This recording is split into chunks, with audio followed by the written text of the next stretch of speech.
beating I gave you last night must have rattled your bells, huh? I always wonder what has kept me in this game. But, you know, I just keep coming back to it. I love it.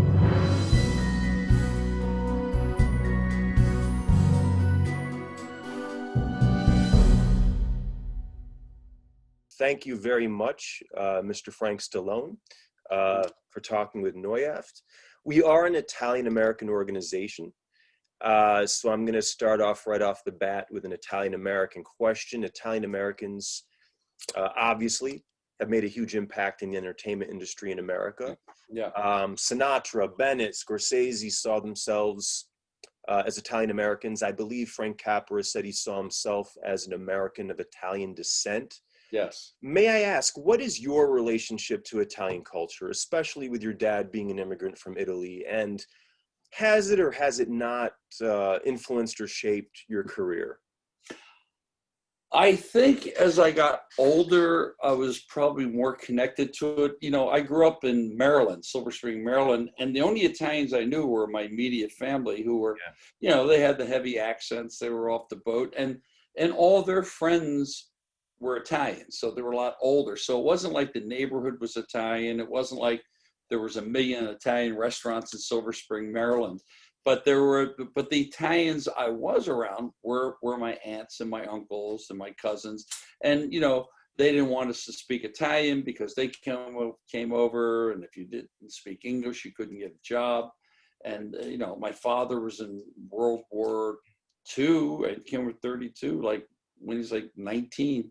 So my Uncle Danny and my father were both in World War II, and they were trying to be Americanized. I mean, so I didn't grow up like in like, you know, Brooklyn or Boston, like these heavy Italian neighborhoods. But, you know, I mean, the only time I remember really eating Italian food was Sundays going to my grandmother's house or my Aunt Nancy's house. So yeah, I knew we were Italian, but there were hardly any Italians in our neighborhood. I totally relate, Mr. Stallone. You know, when my mother came from Sicily, she ended up going to Syracuse, New York. So I understand where you're coming from. In the early 70s, before your family name became famous, as a musician, as the doc shows, Stallone, Frank, that is, you formed relationships with artists who went on to be forces in the culture, notably Hall & Oates, Richie Sambora, yourself. You even shared a bill with Bruce Springsteen. That's right. It's amazing how rich an era it was for popular music and young musicians like yourself. What was it about that scene or that time that made it so rich and inspiring? And the three you mentioned are both half Italian. John Oates' mother's Italian, Richie Sambora's mother's Italian, and Bruce Springsteen's mother's Italian. Yeah, it's interesting. I just think it was, you know, we were kind of coming out of the 60s. When I started in 65, but I was a teenager, you know, so everything was like the Beatles, Dave Clark, everything was that, you know, and so there was zero ethnicity. I mean, it wasn't like you were out and saying, hey, I want to, so I wasn't like the Four Seasons were like old guys. Old, like Italian, like my parents' age, you know. I mean, so I wasn't into that. I was into like the Beatles, the Stones, the Kinks, and that stuff like that. Elvis, Oh, of course, Elvis. But the thing is I think this what spawned out of the 70s. Now we're like 1920, so now we're kind of getting our sea legs, and you know, it's really interesting. I was reading Springsteen's book. And it almost parallels exactly my life because we're almost like the same age. Right. And then I didn't grow up in Jersey, but I lived in Jersey a long time. So I think we played the same places. And same thing with Eric Carmen from the Raspberries. When I read his book, it's like we all seem to like the same stuff. Elvis, you know, this, the Stones, this. And both had like, you know, kind of weird upbringings, you know. And I don't know about this. I thought the 70s, you know, during the 70s, I wasn't that excited about what was going on because I really didn't like disco, you know, and that was really good. And I didn't do that, and I hated it. It's like today, like I'm just not, I don't get hip hop or rap. It's just so foreign to me. Ironically, not being in a disco, I want to ask you, I've seen John Travolta talk about everyone involved with Saturday Night Fever, Yeah. thinking they were all making a film, a small art film about people in Brooklyn. And you talk in the doc about Rocky being low budget with limitations. And I imagine that may have given you, your brother entree, well, you being given entree to be hired to write, as opposed to someone already within the Hollywood hierarchy. I mean, even the lead wasn't in the hierarchy of Hollywood, and it really paid off. I was wondering, what's it like? Maybe United Artists had something to do with it, giving you know, maybe free reign. What was it like, you guys creating your own opportunity? Well, it was a low budget movie. Everyone wanted the script. Nobody wanted him. You know, they wanted Burt Reynolds, Ryan O'Neal, stuff like this. So, you know, Charlotte from Waco came along and said, you know what? It's on the written page. Everyone wanted the script, but no one wanted him. And so he told me the first day of shooting in Philadelphia, I think, or where it was, he said, they were doing a camera shot and I was leaning down, look at the camera shot. And he looked at the ground, looked at himself, and he said, this is it. This is make it or break it. This is it. If this doesn't happen, I don't know where it's going. And then it was like something like God. It was like something of fate. There was something organic about it. The only famous person really in the movie is Burgess Meredith, and he was like an old man by that time. It was, everyone liked the script, you know. And then when I was asked to sing in it, and I'm very honest in it. I mean, I'm only in the movie because I'm the only musician he knew. It's not like, you know, it's not like, oh, my brother's the greatest guy. He goes, okay, who can we get cheap that'll sit there and sing on the street corner in freezing weather? And you delivered. Yeah. Yeah. You know, we got paid $140 each, and we thought we were rich. The reason we were going to turn down, my band didn't want to do it at first. They go, well, we're making $140 at the White Horse Bowling Academy playing, and all these hot-looking girls. $140 for the band. So just, if you can do your math, 5 into 140 is not much, minus 20% for your manager. So that's 160 minutes of music a night for probably take home maybe $20. Okay. So I said, Sly, yeah, maybe. I said, yeah. I said, Sly, I said, you know, look, man, I said, they don't, he goes, what do you mean they don't want to do it? I said, just, you know. He goes, so he comes back and he goes, my manager goes, well, you got 140. I go, but we're making 140. He goes, no, 140 each. That was like 2.5 weeks worth of work. We're there. Okay, we're in, man. Yeah. So we came down there, stood on the corner, did our singing, and then forgot about it. And then I came out to visit my brother. I'd never been to California before. And I was watching some of the dailies. I said, there's something, I don't know what it is. There's something about this movie that's special.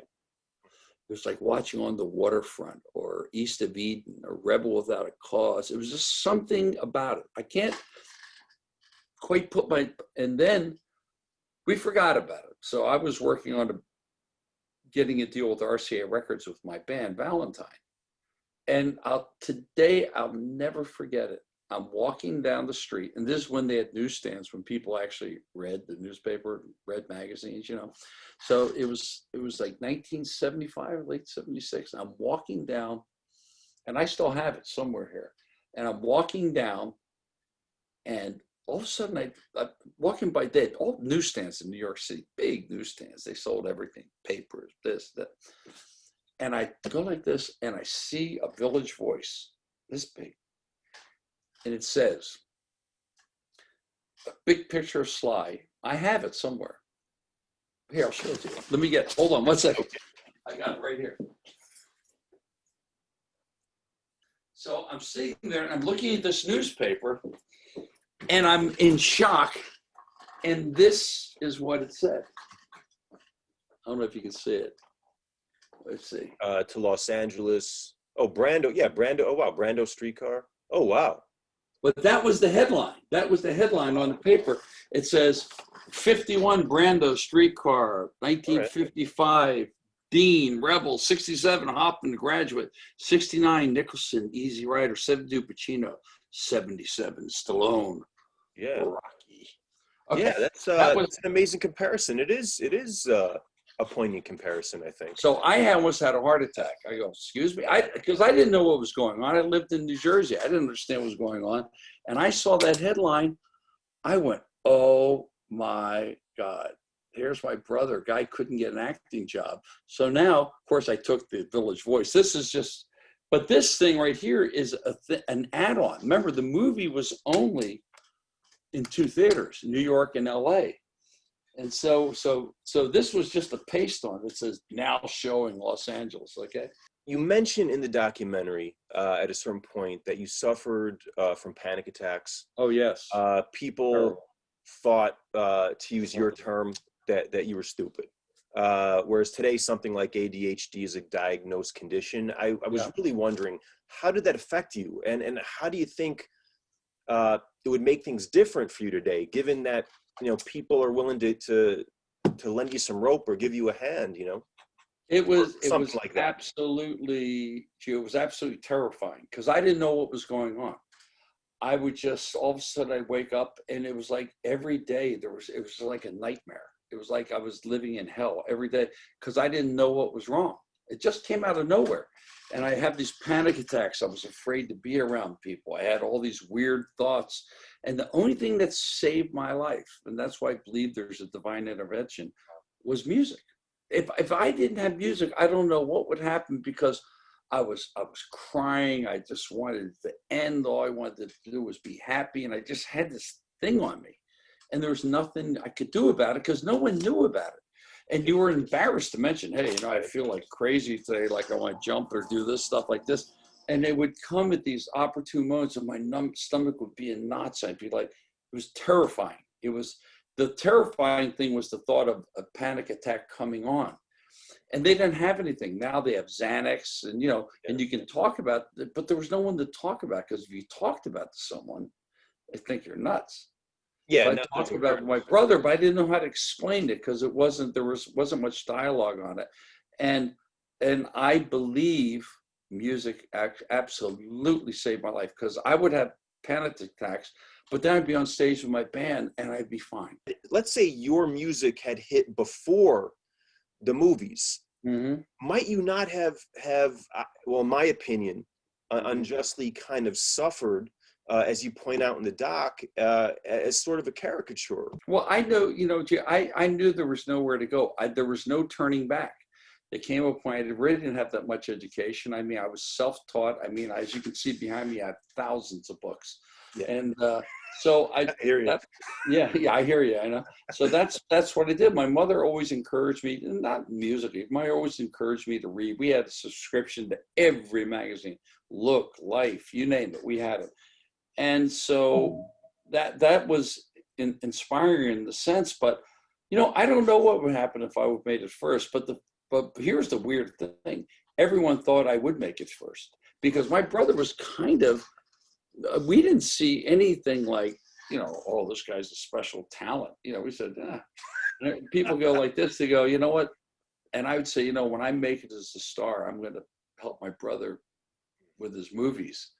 Because I didn't think, he was going to make it. No one thought he was going to make it. Really? I don't think so. Because, he was a guy who was kind of big. He slurred. And it just didn't fit into the whole realm. So I was always there, like, when I make it, I'm going to help my brother. Well, obviously, if I turn to fate, it kind of turned around. And, I mean, I was surprised, but I was so happy. I was there with him during the Academy Awards. And to this day, I never understood, how do you win Best Picture and Best Director and no actors? Doesn't make any sense. Yeah, right. Or like Gladiator, Best Picture, Best Actor, Best Screenplay, but apparently Ridley Scott wasn't good enough a director. Yeah, exactly. That makes no sense at all. So, yeah. I mean, so that kind of stuff goes on. And, I mean, a lot of Italians have been typecast. I remember in the 70s, all these exploitation Italian gangster movies. Some of them were so bad. And some of them were good, but a lot of them were really bad. Like, everything was like, hey, Benny Boom Bots. It was just all that stuff like that. And I said, you think we'll ever do a movie on Toscanini? I doubt it. Right. Great point. Or Cellini, or a movie on Giannini, who started the Bank of America. No. Exactly. One of the biggest takeaways, one of the biggest inspirations, I think, from your doc, and again, for everyone that's watching, it's Stallone, that's Frank. We're an organization of artists in show business, and so to many that means we deal with a lot of disappointment. Now, in your documentary, you talk about the disappointment of getting one album deal when a three album deal was standard. You talk about record contracts that fell through after you had your going away party, your agent giving up on you after a casting director didn't see you as credible in the role of your own brother's brother. That was so classic. I just had, I wanted to ask, so many of us know disappointment. Not everyone continues to get back up. What enabled you to do so? What enables you to do so? Well, there were two things. One was survival, because I had nowhere to go. I had to stick it out. And second, I wanted to stick it out. I said, I have not invested the thousands of miles I traveled on Greyhound buses, on trains with only a duffel bag of my guitar on my back, to quit. I didn't sacrifice all those years of going without to all of a sudden just quit. And because there was nothing to quit to, there was nowhere to go. I mean, what am I going to do? Work at like Aquaward feeding seals? I mean, I didn't have any skills as far as that. I was a musician. I was a singer. That's what I did. I talked on stage. I told stories. I mean, so I really didn't have, it's not like, well, I went to college and I got my degree and, this and this. And so if it doesn't fail, I didn't have a fail safe. And I used to kind of get really, I don't want to say it, girls I used to go out to go, well, my brother's a musician. I go, not really. She goes, what do you mean? I say, because he's what we call a blues lawyer.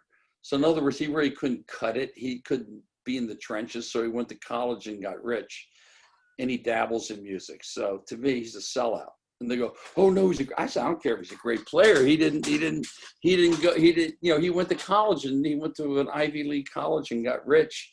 And now he buys all the guitars that I can't afford because he's a blues lawyer. And so there's something of I don't know. It's kind of a badge of courage in a way that you really, it's like if you were like an infantry soldier, you went through the muck and stuff. It's a little different than a guy that works at a recruiting center, even though they're in the military, which they're very proud of. But there's something about, the stuff I went through, even before Rocky, way before that, just being homeless and sleeping on people's couches, and like, I used to stand on the street corner with my brother, if I would make $5 a night, you're talking nickels, coin, pennies and stuff, that was a lot of money I could eat the next day. But I'm talking freezing weather. I'm talking 40, 38 degree weather with my guitar standing there. The strings weren't even hardly moving, but I just had that thing because I knew if I didn't, I would die. What would I do? Somebody you worked with at Polygraph in the doc said that to be successful in the music industry, you have to focus on one genre. You're so talented. No, it was Russ Regan who signed me to Yeah, you do everything from crooning to disco rock. So how do you feel about his assessment? Well, he was right. Because there's some people that can just do one thing and they do it great. I grew up in an era of AM radio, which played everything. You'd hear the Rolling Stones, Get Off My Cloud, then you'd hear Dean Martin, then you hear Frank Sinatra, Stranger Than Night, then you hear the Kinks. It was then you hear the Supremes, the Temptations. AM radio was so cool because it was just a potpourri of all this cool music. It wasn't like, oh, we only play this. They played everything. You'd hear Strangers in the Night, and then you'd hear like, Napoleon III, they're coming to take me away, goofy songs and stuff like that. And I grew up in that. So also being a working musician, I had to play everything. Yeah. But one thing I will say with my groups, we never sold out to the sense like we were playing all the hits of the day. We weren't like a show band. Yeah, but we played Beatles songs, but they were on the radio at the same time. And there, and there's no disgrace in playing the Stones or the Beatles. But we've never, can you play Four Seasons, Sherry? I go, not really. Can you do Rock the Boat? No.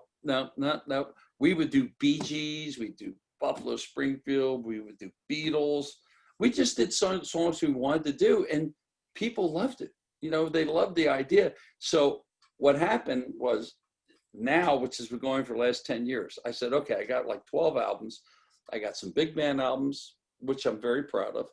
I got my solo albums. I got some acoustic albums. And I remember one day I was doing the show, as you know, Frankie Avalon's in the documentary. Yeah.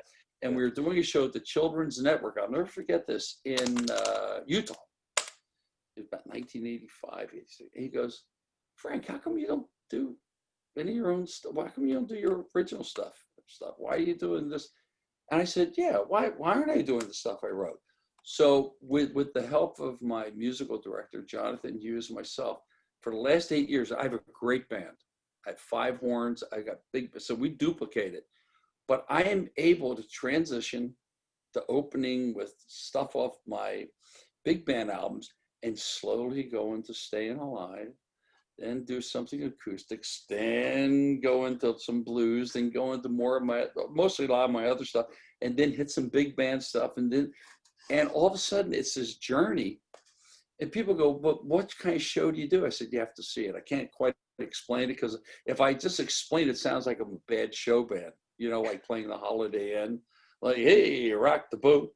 No, that's not it. It's musically really tight, but I'm playing my rainbow. I'm playing my career and what I do. And once in a while, I'll just do, I said, you know what? I'm going to do Ring of Fire by Johnny Cash. To go, why? I said, because I just dig it, man.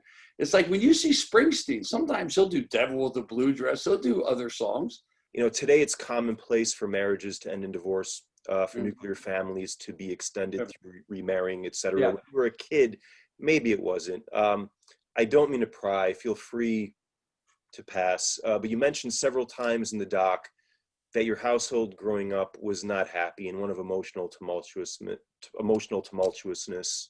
Mm-hmm. What do you mean by that, and how did that influence or shape your future course, if I may? Well, my father had a really, really, really bad temper. He was a very hard worker, but I think because coming from Italy and he didn't really have the education, I guess there was maybe some insecurity about that. He was always ready to punch someone in the nose, and he was very, very bellicose at times. And he was just like, you know, we go bowling, he couldn't bowl at all, but he'd be yelling at us because we can't bowl. Like, God damn it, give me that ball. And he'd throw it in the gutter in the other lane, right?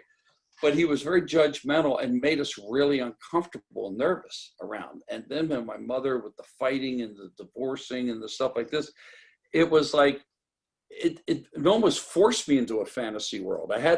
So I'd sit in front of the mirror in the bathroom, play my guitar, imagine I was in an audience, because that was like my saving grace. So I didn't grow up in, you know, a lot of people are very fortunate to grow up in a loving household, supportive, artistic. Oh, honey, that's great with the music. Oh, that's wonderful. We didn't have that. So my brother and I were basically left to our own resources to create our fantasies. So there's a lot of us in our music and in his writing with Rocky. I mean, when you think about Rocky, it's a simple guy that just wants to get a chance to shine something against all odds.